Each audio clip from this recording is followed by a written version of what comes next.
की। मैं केदारनाथ धाम 2022 की सफल संचालन के लिए हमारे समस्त तीर्थ पुरोहितों का, सभी व्यापार मंडलों का, व्यापार संघों का, हमारे टैक्सी यूनियन का, हमारे सभी समस्त जनप्रतिनिधियों का, ग्राम प्रधान से लेकर हमारे समस्त जितने भी जनप्रतिनिधि हैं, घोड़े कच्चर की जो हमारी ऑर्गेनाइजेशन है उनका, तथा जितने हमारे समस्त अधिकारीगण, पुलिस की force, NDRF, SDRF, ITBP, army, सभी लोगों का बहुत बहुत धन्यवाद देना चाहूँगा। और उन्होंने हमारे साथ कंधे से कंधा मिलाकर सभी स्टेक होल्डर्स ने, भले वो हमारे सफाई कर्मी हो जो दिन रात ठंड में भी उन्होंने सुबह 4 बजे से लेकर रात तक निरंतर 6 महीने से के करीब जो समय अवधि है उसमें साफ़ सफाई मेंटेन करी है।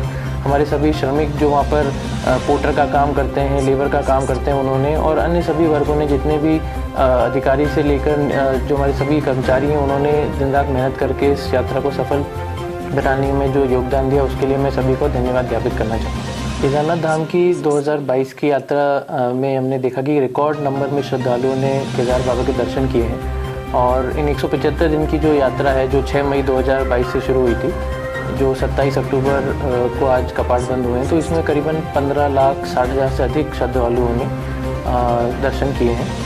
और इस बीच हमने मानसून के जो पीरियड था उसमें भी जो यात्रा में धीमी गति आती थी, इस बार हमने देखा कि मानसून के टाइम पे भी और उसके बाद सितंबर अक्टूबर में भी काफ़ी अधिक संख्या में श्रद्धालुओं के द्वारा केदार बाबा के दर्शन किए गए। इस बीच हमें कई चुनौतियों का भी सामना करना पड़ा। मौसम के साथ साथ जैसे ट्रैक मार्केट पे लैंडस्लाइड हो जाना या ख़राब मौसम के कारण हेली सर्विसेज का इफेक्ट होना। कई शुरू में हमने देखा कि काफ़ी ज़्यादा क्राउड में लोग आए थे, तो क्राउड मैनेजमेंट भी एक हमारे लिए काफ़ी बड़ा चैलेंज था। इसके साथ ही वेस्ट मैनेजमेंट में भी हमने काफ़ी बड़ा चैलेंज फेस किया था, जिसको बाद में सही किया गया और कई ऐसे स्टेप्स लिए गए जिससे कि जो हमारा कचरा प्रबंधन है पूरी केदारनाथ यात्रा का, वो और बेहतर हो सका। जिसमें हमने एक नया इनिशिएटिव शुरू किया, QR कोड के माध्यम से हम सभी प्लास्टिक की बॉटल्स को ट्रेस किया, उनको 10 रुपये के अधिक मात्रा में उनको बेचा गया और रिटर्न करने पे वापस किए गए वो 10 रुपये। तो इस तरह से एक नया प्रोसेस शुरू किया गया और आने वाले समय में उसको अन्य पदार्थों पे, पैकेट्स पे भी लागू किया जाएगा, जिस पे करीबन 20,000 से अधिक प्लास्टिक की बोतलों का किया है। कई ऐसी यात्री की सुविधाओं को भी हमने इस बार बढ़ाने का प्रयास किया है। जैसे कि आपको पता ही है कि माननीय प्रधानमंत्री जी के नेतृत्व में केदारनाथ धाम में पुनर्निर्माण के कई कार्य गतिमान हैं।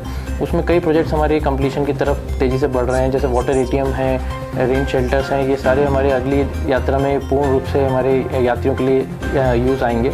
क्यू मैनेजमेंट सिस्टम है, हॉस्पिटल हैं, गेस्ट हाउसेज हैं, पुलिस स्टेशन हैं, ये सभी काफ़ी अग्रिम स्थिति में हैं। और अगली यात्रा जब शुरू होगी अगले साल 2023 की, तो उसमें सभी चीज़ें श्रद्धालुओं के लिए उपयोग में लाई जाएंगी। इस बार बारिश की वजह से हम बचने के लिए लोगों के लिए हमने रेन शेड्स का उपयोग किया। जो जहाँ पे क्यूइंग सिस्टम होती थी वहाँ पर लोगों को अधिक देर तक क्यू में न लगना पड़े, इसके लिए टोकन सिस्टम भी हमने जनरेट किए ताकि लोगों को टोकन के माध्यम से समय बता दिया जाए और वो अधिक देर तक लाइन में न लगे रहें।